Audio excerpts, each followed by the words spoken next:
my dears, I know that the whole Kit Connor queer baiting thing happened a while ago as of this video coming out, so this isn't as topical as it would have been a few weeks ago, but I was planning to make a video on why cripface is bad and the importance of authentic representation for my thesis anyway, and I realized that the queer baiting discussion really ties into that, so I expanded the topic. But I still had to keep it on the schedule for my advisor, so now we're here. The general plan for today is to talk about why diversity matters, the importance of authentic representation, colorblind versus color-conscious casting, queer baiting, and outing identities, and a sort of where do we go from here discussion to kind of wrap the whole thing up. Also, if you're new here, hi there, hello, my name is Sydney, my pronouns are they, them. I am an openly queer, disabled, autistic, trans, non-binary, actor, composer, educator, and disability advocate. It's a lot of things. I'm currently working on a thesis about disability education, media, theater, performance, accessible education, basically anything else in any and all of those categories, and it is culminating in the world's first all-neurodivergent cast and crew production of The Curious Incident of the Dog in the Nighttime. You can learn about all that at the links in my description. Also, I'm a white person in my early 20s with shoulder length, curly light brown hair. I'm currently wearing a white button-up shirt, kind of Prince Eric style, and I'm sitting in front of a bookshelf and I have a red stuffed dragon. His name is Draggy for everyone who is asking, on the bookshelf over my left shoulder. Also, I keep forgetting to write this in my scripts, but if you want, you're welcome to like, comment, subscribe, leave a super thanks, whatever brings you joy, but also no pressure. Let's get started with the importance of diversity. I think that we all know that diversity is important, but I also feel like a lot of people know diversity is important in the sense of like, well, I don't see any issues with it, and also if I ask more questions than that, people are gonna think I'm a bad person, so I'm just gonna blindly say diversity is important because that's what's the right thing to say and move on. Which is on some level normal. A lot of people don't take time to sit and think critically about why diversity matters, but also maybe let's not just parrot things that we hear are the right thing to say and think critically about that, because even though you're in the right this time, that doesn't mean you always will be if you get into this habit. You know, you feel me? Anyway, all right, so on the surface level, obviously we want diversity because lots of different experiences make things more interesting and they represent a wider portion of the population. And when that comes to media, it means that more people have role models and more people will consume that media and more money. So it's a win-win-win-win-win-win. Vocal stem all around. But if we go beyond the surface level, the inclusion of diversity is also a form of protest and transgression. By including all kinds of people, you are challenging norms. What do I mean by that? Well, a lot of movies are almost entirely white, something that people don't often notice until you see more diverse casts, and then you just go, hold up, I was looking at white as the normal default, and that's an issue because it's not normal or default. Whether they consciously do that or unconsciously realize that depends on the person, but either way, including diversity forces people to confront what they consider to be a norm. Which is why people often get really mad about diversity, because they don't like having their view of the world changed, and that scares them, and they cope with that by lashing out in anger, but a lot of the world isn't ready for that conversation, so we're just gonna move on. So, we know that diversity is good because it makes us realize that there is no such thing as one true neutral, and it also helps people to see themselves more in the stories that we tell. But what about the actual casting of the representation? Why does it matter to have queer people in queer roles and disabled people in disabled roles? Because, well, isn't that just acting?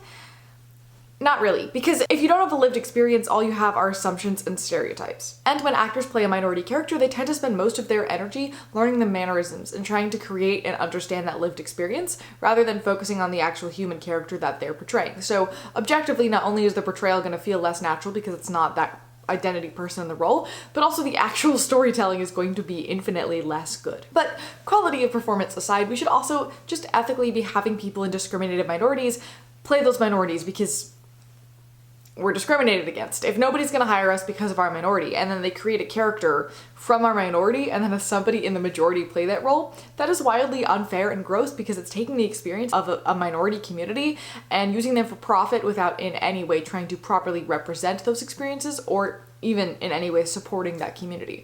And obviously furthering discrimination because you're another production that's refusing to hire people in that minority. Now, how do you distinguish between what roles it's okay for anybody to play and what roles should be specifically played by somebody in that minority? Because I think we're at a point in society, right, where people are like, oh yes, blackface and brownface are bad. But then they don't understand why cis people playing trans people or able people playing disabled people is just as much of an issue. So to simply break it down in a nice little checklist, if an identity being shown in the media is one, an identity by which people are systematically discriminated against, for example, a queer person will be fired from their job for being queer, for example, or a disabled person will be denied access to a building, a person of color could be denied housing, etc. 2, an identity the person cannot choose. For example, trans people and people of color don't choose those identities, but if somebody's a parent or a doctor or a teacher, they do get to choose that or get pushed into it, but it's more of a choice. And 3, an identity the person cannot take off at the end of the day. For example, a disabled person at the end of the workday is still disabled, but a policeman is not a policeman at the end of the workday. That role should be played by somebody in that minority group. Is there nuance to this? Absolutely. For example, Darren Criss, who also went to my study abroad program, so Darren Criss got to start playing Blaine on Glee, an openly gay character, despite Darren being openly straight, and so he's often cast now as gay characters, which on the surface isn't great, and I don't love that, but then if we look at it historically, right, there was a time that very few people were willing to play gay characters, and he really did pave the way for representation. So the fact that he kept being cast in gay roles is not really surprising, and doesn't bother me as much as any other straight person just playing a gay role. Though he did recently announce that he's no longer accepting any scripts for queer roles because he doesn't want to take away roles from queer people, which is super important, and I really, really appreciate him for doing that. I also think that we can see a very similar situation with Natasha Lyonne, somebody that people see as a lesbian icon, but she is also not queer. But she has done so much for the queer community and paved the way for queer actors that I don't take issue with her playing queer characters. Also, she has openly talked about how she really, really wishes she were queer, but she's tried and she's just not into it, which is hilarious to me. But anyway, let's look at some other nuance here. The roles that aren't specified as a minority, so why does it matter? For example, Christopher in Curious Incident. He is never specified in the script as autistic or neurodivergent, so why does it matter who plays the role? Which is effectively what the original production said to defend their casting decisions of a neurotypical person in the role, but there are a few things that strike me as issues about this situation. First of all, Christopher Boone is universally known as an autistic character, so sure, maybe it's never specified in the book or script, but you cannot pretend that the association does not exist and that this character is not undoubtedly autistic or at least neurodivergent in some manner. Everybody knows that he is. 2, they had the actor playing Christopher specifically go and spend a lot of time at a school for autistic kids, and they had an autism consultant on the show and specifically wanted the show to represent Christopher's autistic brain. So maybe going, well, it's never specified, so we're not beholden to that identity in casting is kind of willful ignorance. 3, openly autistic actors have never been on Broadway or in a national tour or on the West End. So maybe making a story about us without us really isn't cute. And 4, the need to defend why they did not cast an autistic or neurodivergent person really shows what we consider to be normal and who we traditionally exclude from the theater. So that on its own is important to note. But then for a show specifically talking about how it's working to help us understand other experiences and realize that we're all human, I think they really, really missed the mark there. Now, I will say that this was many years ago and the autism and neurodivergent movement was in a wildly different place back then, and they did make a big difference for how we are today, but they definitely could have also done more, and I'm gonna hold them to that. And then there's also the discussion of how the use of men in dresses as comedy is not trans representation, so why is the trans community mad about it? We're gonna have that discussion another day. But short version, the trope of men are hiding in dresses to deceive you, and also man in dress equals comedy, haha, really hurts trans people and should not be a thing that we continue to perpetuate. And I'm looking at you, Broadway, with your 3 years in a row shows about men in dresses as the comedic relief. Video on being trans in theater coming soonish. Working on that. Anyway, while we're talking about Broadway, this is a good time to talk about colorblind and color-conscious casting. And if you want a more in-depth conversation on this, you should check out Khadijah's video about this. I've linked it in the description. Highly, highly recommend. But basically, colorblind casting, also referred to as non-traditional casting, integrated casting, or blind casting, is the practice of casting without considering the actor's ethnicity, skin color, body shape, sex, or gender. A great example of this would be the 1997 Cinderella, and basically the idea of this is, oh, we don't take those things into account, we just give the best role to the best person for that role, which is very similar to the argument of, oh, I can't be racist, I don't see color, in that it's really great in theory, but it, on some level, really causes issues. For example, they can claim, oh yeah, we chose the best people for these roles and come up with a mostly white cast and plausible deniability for that. It also leads to situations where bias inevitably comes into play. For example, interracial relationships are almost always a white man and a woman of color in media, which, first of all, interracial relationships can exist without white people in them at all, and also men of color do exist, so that's interesting. Also in Les Mis on Broadway, for example, Eponine is the one most frequently played by a person of color, which is, it's an awesome role. She has some of the best songs in my opinion, even though I don't like Les Mis. And the emotional arc of the character is wonderful, but if we look at how the role sits in the plot of the show, it is interesting that this is the character most often played by women of color. She has a rough home life, now she lives on the streets, and she's in love with a man who will never love her back, but because she loves him so much, she helps him to get with the girl that he loves, who's usually played by a white woman. And then she gets killed. So she on some level props up the storyline of the main couple, the couple most frequently played by white people, which if you claim to be colorblind casting, those roles should be played just as frequently by people of color, and yet they're not. In fact, in general, the innocent ingenue characters are overwhelmingly played by white people. There's also a tendency to, for shows where a person of color only originated one of the roles in the show, keep that role consistently held by a person of color, consider your diversity quota met, and then not put people of color in any of the other roles as well. Another example of this is Beetlejuice, which is an interesting discussion. There's a line about the couple moving into the house being innocent, suburban, and white in the song, meaning that they obviously cannot be played by non-white actors. And if the Ghost family were played by non-white actors, then it would become a story of the non-white characters pushing the white characters out of their house, which does not look very good. Just because a character isn't inherently racialized does not mean that they don't then become racialized once you cast an actor of color as them. Non-traditional casting also becomes a serious issue when you throw disability and transness into the mix too. I, as a non-binary person, really want to play Elphaba one day, but I also really want to play Fiyero and literally every other Disney prince one day. But you can't pretend to not notice the fact that while my energy and voice fit a Disney prince really well, I don't look like how you would expect one to look, so you flat out would not cast me. With disability, the idea of blind casting also makes no sense, because if you had a pool of people and were just randomly assigning them roles, there are simply things that disabled people cannot do. For example, I think that I would kick butt as Joe in Jagged Little Pill. It's not fair to deny me of the Christ that you gave to me. I don't know. But I also know that they'd have to restage the entire show because of how inaccessible it is for my migraines, because the whole thing is just strobe lights and very loud rock music. You can't just pretend that your actor isn't in a wheelchair or isn't blind or whatever. That's not how that works. And this phenomenon extends beyond race and gender and ability, but also to accents, nationality, age, size, and everything in between. You're not blindly casting because we are not blind to judgment upon seeing people and meeting people. We've always seen this character this one way, so if we don't see somebody just like that walk through that audition door, we're gonna have a really hard time placing them in that role in our brains and seeing how they could fit into it. Not to mention that on some level, casting is a numbers game. You want people to come to your show, you want to make money, and since the audience of Broadway is cis white people in their mid to late 40s, unfortunately, and we assume that the audience of films is typically cishet white people, we cater to what we think will make them the most comfortable, so we will get enough profit. The discussion of will people come to a show if everyone in it is a minority is a discussion that is still regularly had. However, this is happily starting to change. Hamilton, for example, made casting companies realize that actually, yeah, an almost entirely non-white casted show can be a major hit. And I very much think that show has helped diversity across the field, which is why I'm being so deliberate about my thesis show being all neurodivergent and well publicized as such, because I'm trying to use that similar publicity thing to help break down the developmental and mental disability barrier existing in casting right now. But then there's also the nuance with Hamilton too, right? Like, it's amazing, it's important, yes, love it.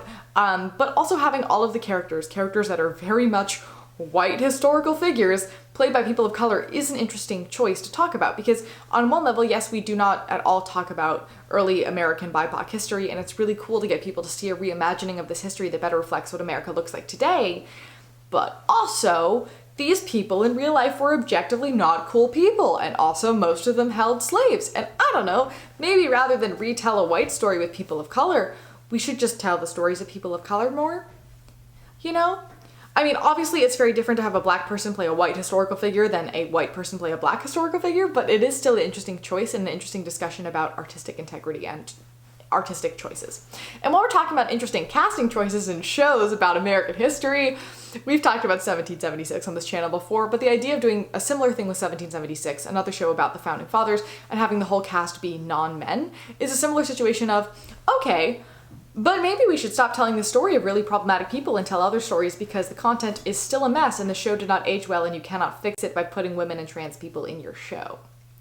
So, the newer thing coming into play is identity-conscious casting, where you take into account these minority identities. From day one, you think about what kind of story you want to tell, and you see the people who come into your audition room through that lens, and you craft your ensemble accordingly. Obviously, you cannot represent every single minority at once, and you definitely should not try to, but this is a way to look at the story you want to tell, see how all these people may fit inside it, and how you can create a diverse cast of diverse people to add to that storytelling. I've seen this go in really, really beautiful directions, and I've also seen it go in, like, we're really good at crafting what we wanted to do for one single identity and forgot about all the other ones' directions, but it does feel like things are on some level starting to change for the better. But also, most importantly, Minority people should not just be playing roles specified for their minority. We should not see a particular default and then those who diverge from the default. For example, I feel like I've ranted about this before on my channel. If I figure out where it is, I'll link it up here.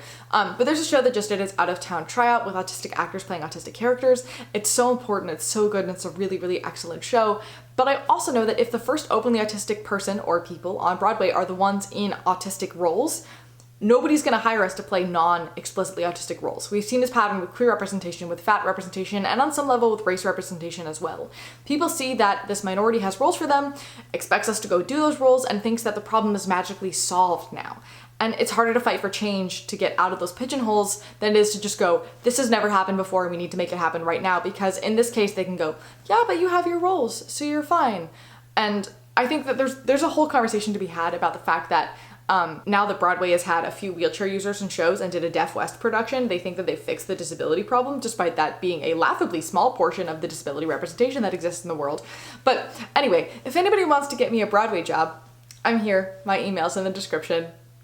That's only halfway a joke. Also, when it comes to Cryptface, half of the reason that we do this is because it's a sort of comfort. We like seeing the person take off the disability or the minority identity at the end of the day. We like to know that their discrimination only exists when they're putting on a character as opposed to regular life.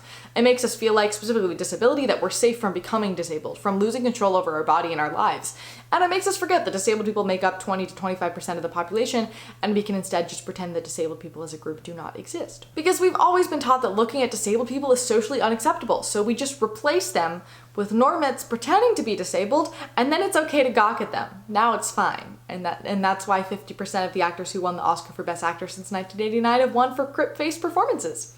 Also, 2% of the roles in the entertainment industry are written for characters living with a disability, and of those roles, 94% are played by able-bodied or neurotypical actors.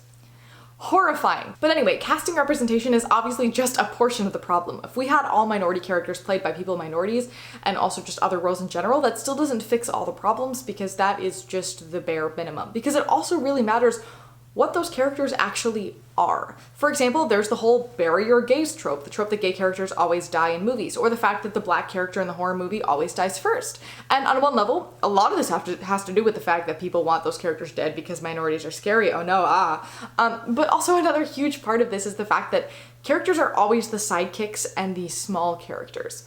Protagonists don't die off first, or usually at all, and the issue here is not that everybody is killing us off, but rather that we never get to play the main characters. When trans characters are still being handled in this way, long after most Americans are already familiar with our existence, it feels like filmmakers and showrunners are mired in the past. They're acting like audiences still need to be exposed to transness via safe and unchallenging supporting characters rather than bolder dynamic protagonists who take up more space. And a lot of this has to do with the audience that this media is made for. We still make our media for what we perceive to be the majority, cishet white able-bodied men. And so when we make our minority characters, we inevitably write them to be perfect representation, smooth and clean and without too many problems, somebody who appears just for a little bit of time to expose you to that minority, but not for so long that you find it threatening to your existence. But what this ends up doing is creating really unnatural, squeaky clean representation, because people minorities, shockingly, are also human beings with messy lives and problems, just like any other character, which media companies don't want to show for fear of the community coming after them for their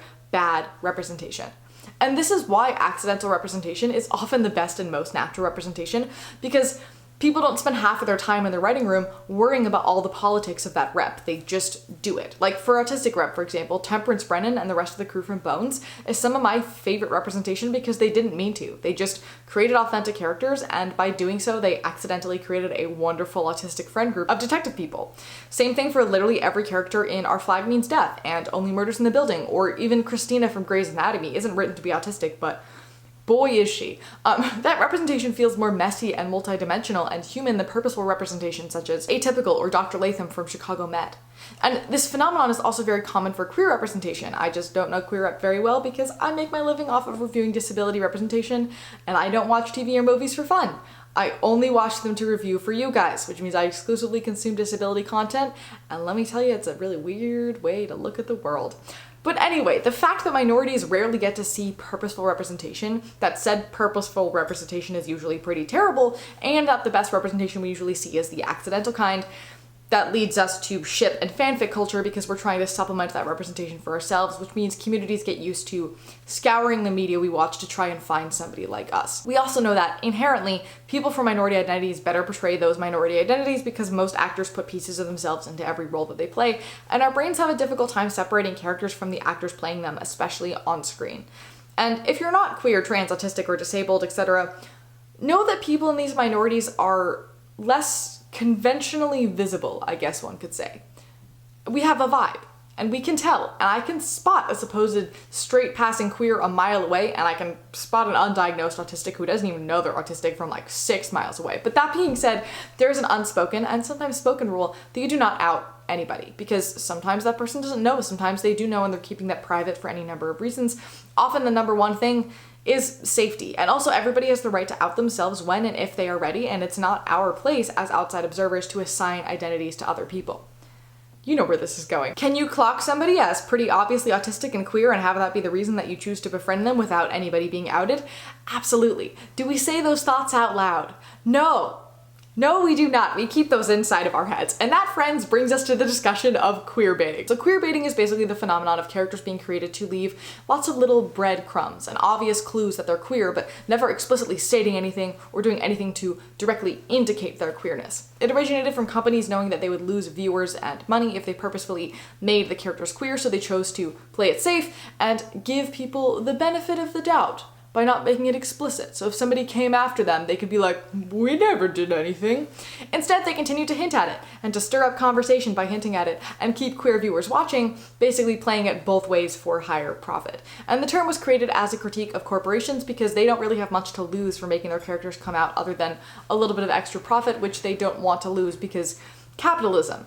So instead they, for lack of a better way to put it, half-ass their representation. Or maybe they don't realize they're making that representation at all and they're just creating authentically, and the fact that we rarely get representation means that we're searching for it everywhere, and so we interpret it as representation and are mad that it's not confirmed when they didn't even realize they had anything to confirm to begin with. But we'll get to that conversation in a bit. First, let's talk about the tricky question of, can people queerbait? Because on the surface, the obvious answer is no. People don't exist to serve as representation for you. People exist to exist. And also humans are more complicated than TV or movie characters, and I still stand by this, but there are some gray areas. For example, what if you're an openly straight adult profiting off of queer aesthetics? Kind of in the same way that a famous white person being told their cornrows are really beautiful at the same time as a black person is being fired from their job because of the same hair.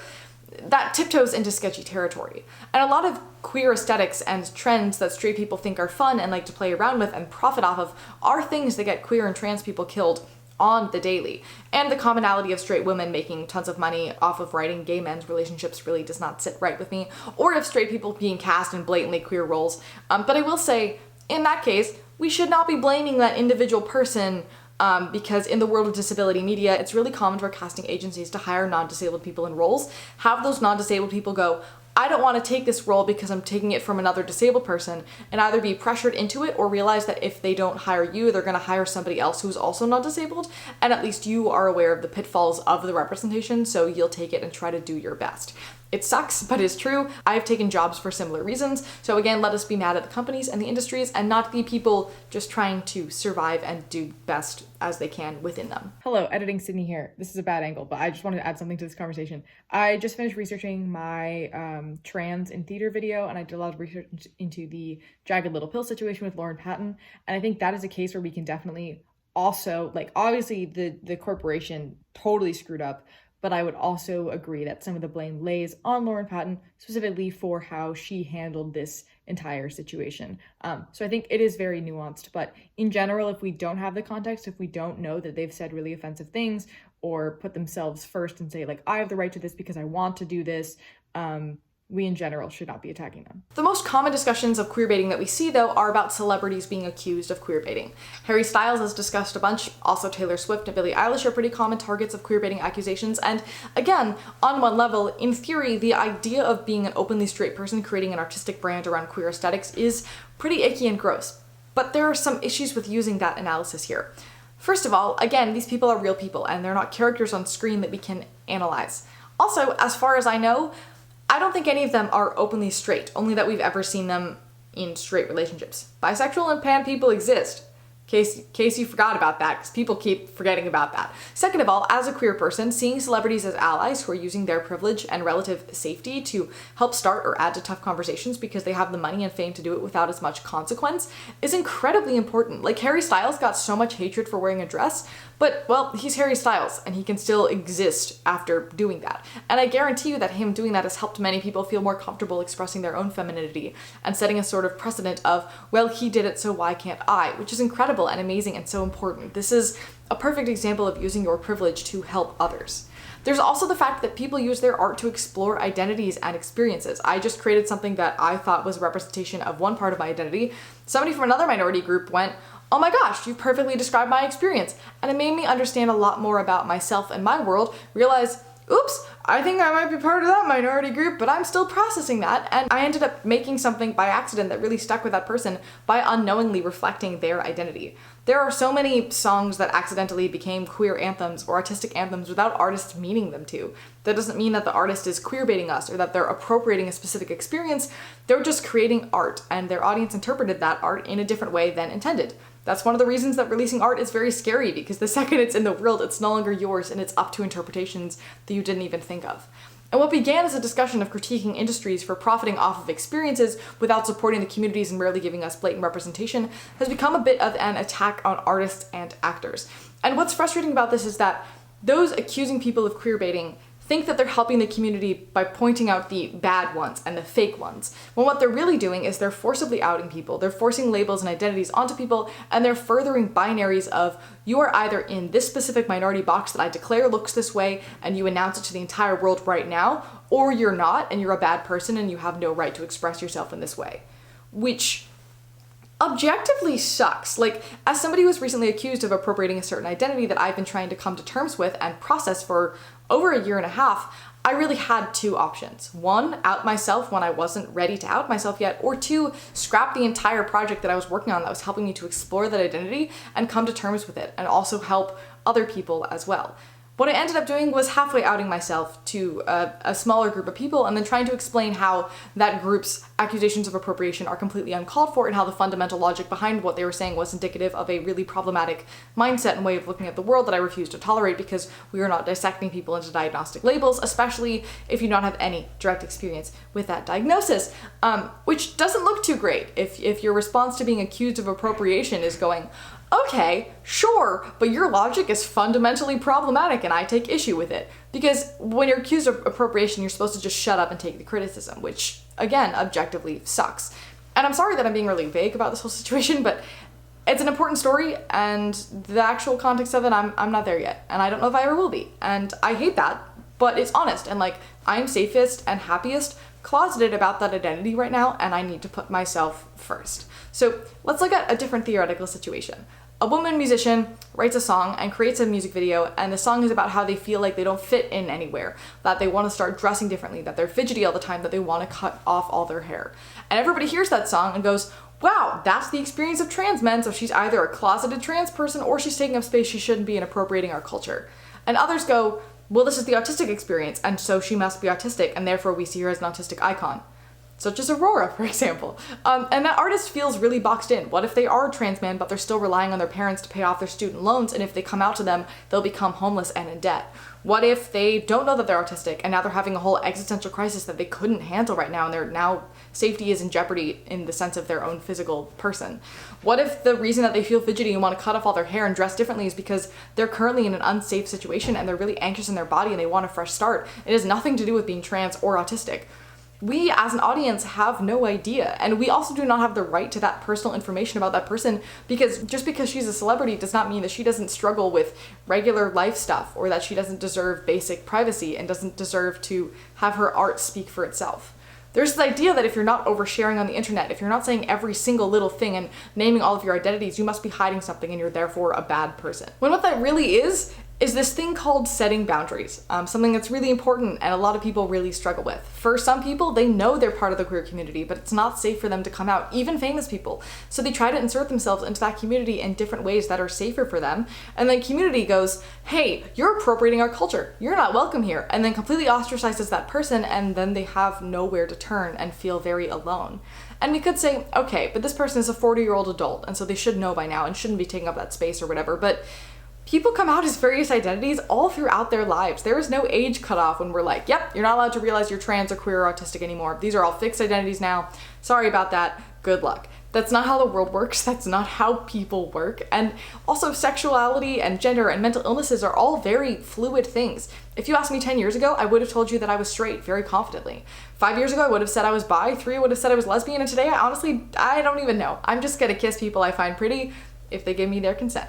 But if we pretend that actually last year I thought I was straight and now I'm realizing that I'm gay, and I specifically said that I'm straight in a video a year ago, somebody seeing me hold hands with a girl on campus would start accusing me of queer baiting when I'm just exploring my identity and my sexuality.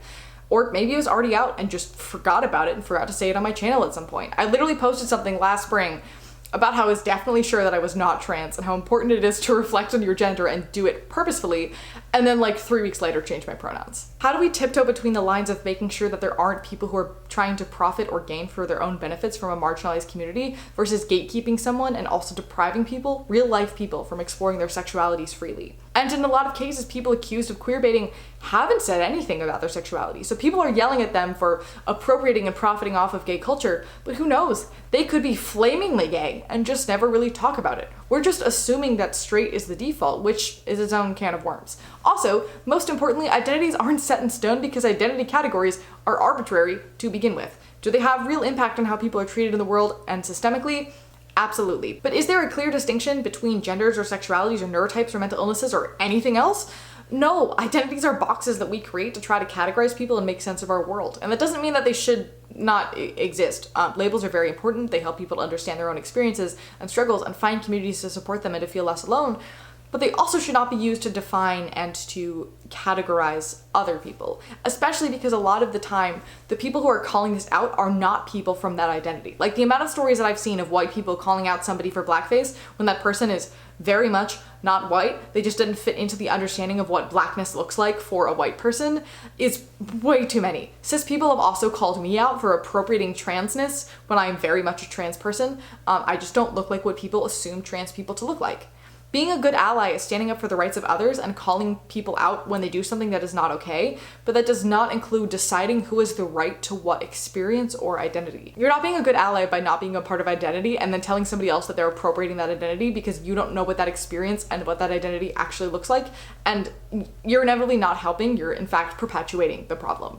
I had a discussion the other day with a system about DID and how it's typically those without DID who tell people that they're appropriating or faking DID because they think they're doing their duty by defending actual systems, when instead they're enforcing a very specific idea of what DID looks like and forcing a lot of people right on back into the closet. Are there artists that I'm waiting until they realize they're autistic or trans or queer because they don't seem to be aware of it, but I hope that one day they will be?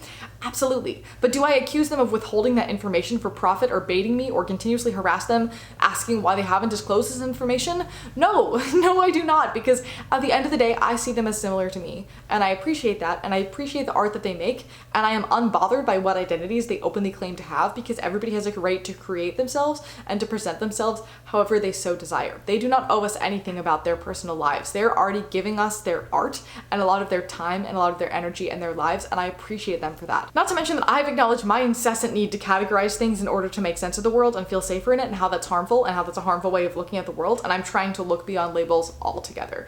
And if somebody's happy and safe and content and doesn't know that they're autistic or queer or anything else, they really shouldn't be forced to go through that identity crisis that they don't need to go through. Everybody can be human how they want to be human as long as they're not hurting other people. What we really need to be mad about here is the fact that corporations are not creating enough blatant representation, and the blatant representation we do get is usually pretty terrible, and a lot of the time it's because they don't have people of that identity either in front of the camera or behind it.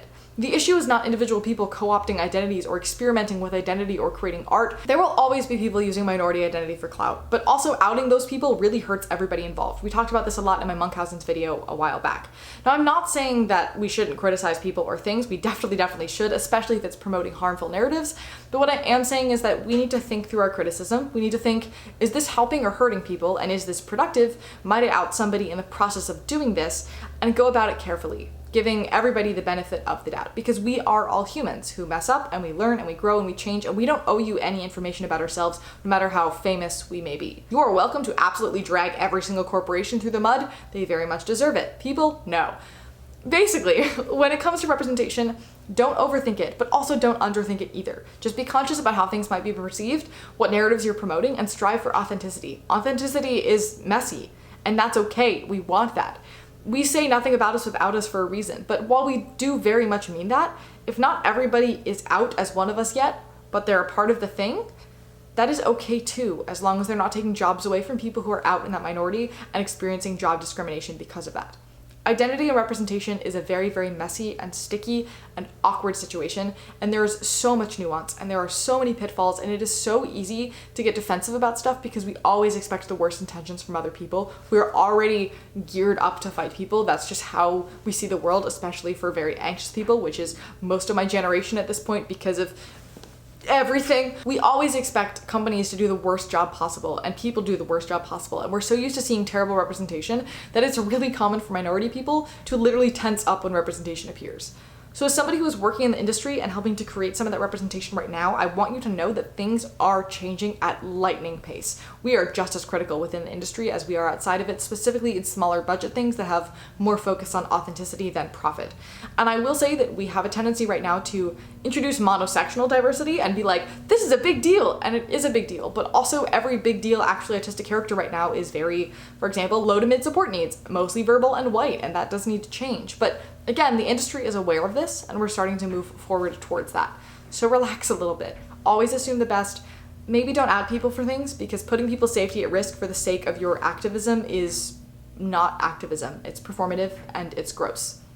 Do let me know in the comments what you think about all this. It is a very tricky thing to tiptoe around, but I think that's what makes it an interesting conversation. And as always, thank you for listening. Thank you for learning. Remember, it's never too late to start over. I look forward to seeing you, my dear, in the next one.